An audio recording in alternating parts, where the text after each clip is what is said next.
Hi, my name's Sarah Maloy and I run Shop Zero here in the city centre in Nottingham. And my big aim is to help people live more sustainably and to help them consider their environmental impact and reduce that in their lives. So I kind of like to show people perhaps some things that are made of plastic, but the substitutes that you can make that could actually be really helpful to the environment but might help you save money as well. So I think one of the big things are things like hand wash and shampoos and things like that, and maybe also washing up liquids too, because often we've kind of come a little bit disconnected from our waste and where it goes and what happens to it. And I think we all try and do the best thing that we can with recycling things, but do we always really know exactly where things go when we put them into our recycling bins? I mean, when we put them in there, we kind of say we're recycling, but there's a whole process behind that then when things are taken away from us and what happens to them. And, you know, it's been shown that only 9% of plastics like this one, which we could put in Nottingham City recycling bins, actually do get recycled. And at the moment, during times of COVID, you know, a lot of the recycling places are closed, like the municipal sites that we can go to. We can't actually take things to them. So, and things like this, so it's got the clear plastic outer, which is polypropylene, which can be recycled. But then you've got this kind of composite pump here, and it's got metal in it, and it's got hard plastic. And actually, these things can't be recycled at all. And if they were put into recycling, they could actually contaminate it. And then it means that the whole load, a whole bale, and I've been to a recycling plant, and the bales are huge. They're massive. I mean, much, much, much taller than me. And the thought that then would be put into landfill kind of horrified me, and I didn't, that hadn't crossed my mind at all. So, like even just refilling something like this. So just imagine if you had this and you brought it for refill, how much plastic you could save. Because I've actually got my washing up bottle, and I think I've been refilling it for about 3 years, and it actually has lasted that long. And it's absolutely fine. It still works because I'm just doing squeezing it. In my shop, I can't compete with Lidl. I'll be totally honest, But I do know that the things that I source, I know where they come from. I know who's made them. I know those people are paid well. I know that the chemicals, because there are still chemicals that are in those products, are plant-based. I know there's no animal cruelty involved. I know that those things, when they go into our environment, into our water, with our sewage or whatever, they will biodegrade and they won't accumulate in the environment. And to me, to pay a slight amount more, and we've got some pretty cheap washing up liquid and things here, is just kind of worth it for me. So similarly with things like these really sturdy shampoo bottles and things as well, these, they're almost single use. Often we'll use them or just throw them away, but they don't have to be. They can be refilled, and things can work out a bit cheaper long term as well. So there's that. Also, I like to show you things like you can actually get washable sanitary ware as well.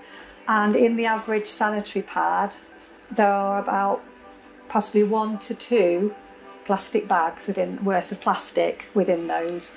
So you can buy washable, reusable ones. And, just imagine they're a little bit of at the start, a little bit of an investment of money, but literally these could last for 2 or 3 years as well. And ultimately they will save you money as well. And I think what people often do is they buy a few to start with, see how it suits them, and then they might invest in a few more, and it kind of goes like that. And also, if you're interested, there are moon cups as well, menstrual cups, which are brilliant. Again, a bit of an investment, but they literally last for years and years and years. And once you've got that, then you're reducing a lot of waste, and also over time you are saving yourself money too. Another surprising one, chewing gum. So I've got a chewing gum here that's actually plant-based. Yeah, I think it might be something to do with cactus involved in this. But I don't know if you've noticed all the chewing gum on our streets. If you're having a wander around, you can go, oh, look, there it is again. There's quite a lot of it there. It's because it's made of plastic and it just sits there and it won't ever go away. Because as we know, plastic is brilliant, really helpful. And one of its great properties is that it doesn't biodegrade. It doesn't go to nothing. We can use it for things. It can hold stuff without leaking, but also it means that it hangs around forever, basically. And when it starts to break down, it causes problems to us and the environment. So maybe getting, if you like your chewing gum, things like that are a good substitute. Also, I don't know if people are aware that, Well, I think our dental hygiene is like really, really important. And I know my dentist is always asking me, and have you been flossing? And how often do you floss? They're very, very keen on that. And I can understand why, because, we only get one set of teeth. Well, we'd have baby ones, but, when we go to our grown-up teeth, and basically, we've got those, and it's very, very painful as well if we're going to get tooth decay, gum disease, etc. And we don't really want to have false teeth. So flossing is good for us. So, and it's generally made of plastic. So we've got some here that's like vegan, and it's made from cornstarch, basically. And it will biodegrade, and it's still got the nice kind of minty, coating on it, so it tastes good as well. And then this can just be put into a compost bin. If you haven't got a compost bin, you can dig a little hole, bury it in the ground, and it will go back to nature. And so that's kind of my approach in my shop. I try and think about the whole life cycle of things that come into this shop.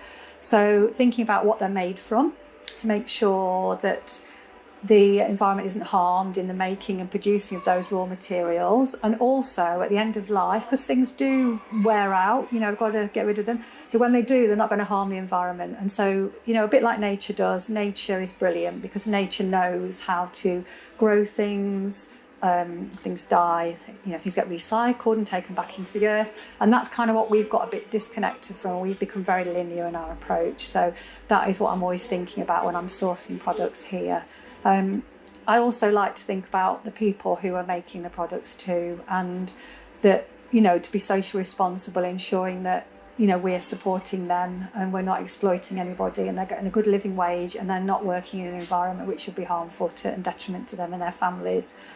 So things like toothbrushes, and I don't know how many toothbrushes we get through in our lives, probably like hundreds, and every toothbrush we have ever used in our lives will be somewhere in this environment because it won't biodegrade. And when you think about that, that is quite mind-blowing, because we're meant to actually change our toothbrush every 3 months. I'm not sure that we all do, but we are meant to. But just think of that over a lifetime, that's quite massive. So often we use bamboo in a lot of products, and I've often felt a little bit uncomfortable with that, because I'm thinking, well, for one thing, bamboo grows in China and things are being transported over here, and who is making these things, what's happening in their environment. And then I've kind of read a lot more about this and investigated it because I want to know about the background of things. And basically bamboo grows naturally in China. It doesn't need extra water to grow there. So the water usage is much reduced than it would be if it was being grown somewhere else. It's a very, very fast growing crop. It will grow and grow and grow. And if you don't crop it back and it flowers, then it kind of dies back. So it's one of those crops that is just kind of renewable. So in the grand scheme of things, there are some environmental benefits there as well. And we know the factory where these brushes come from, that it's all been fully audited, and the company I work with go there and they've seen the people and they've interviewed them, and on their website and on my website you can hear about them and their families. The wages they get there are much higher than the local wages, and how they're actually valued for their craft as well, because these are handmade.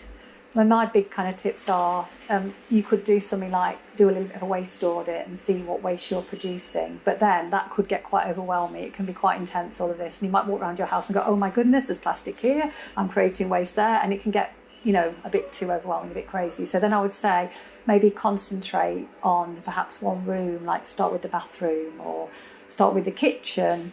Or maybe if you're the kind of person that goes out and you are getting loads of disposable coffee cups, maybe just invest in a coffee cup, something simple like that. But when you start out, when that has become a habit, and they do say it takes about 30 days of doing something new for it to be a habit, once that has happened, then move on to something else. And just say to yourself, that is just fine. And sometimes we do fall off the wagon and we do have to do things because society isn't set up for us to try and reduce our impact or save waste. So don't worry if that happens. You've still got the intention. And I would also say get yourself informed, read things, get in contact with other people, see who else is out there. Because once we form a community like that, that is really encouraging. And that's a supportive environment for us to be in. And I think that's how we can feel we aren't isolated and we can make changes. So things like the Green Hustle, people coming together. That helps me to, having this shop has helped me to realise there are lots of people out there who are really interested in this, because sometimes you might feel like, I know when I was trying to change and do things differently and reduce waste, it almost felt like I was banging on to my friends about it all the time. They go, oh, here she is again, she's doing this now. She's got her, her metal straw or whatever. And I kind of stopped talking about it a bit because I think I was kind of boring them. But once you connect with other people who are trying to do it as well, it's like, yeah, we're part of a gang here. We all want to make a difference. And that is really positive. Because sometimes I think some of the stories we hear about the environment, the degradation of our environment and global heating and the emergency that we're in, it can get quite demoralising, and I think it's really important to connect and know that collectively we can make a difference together.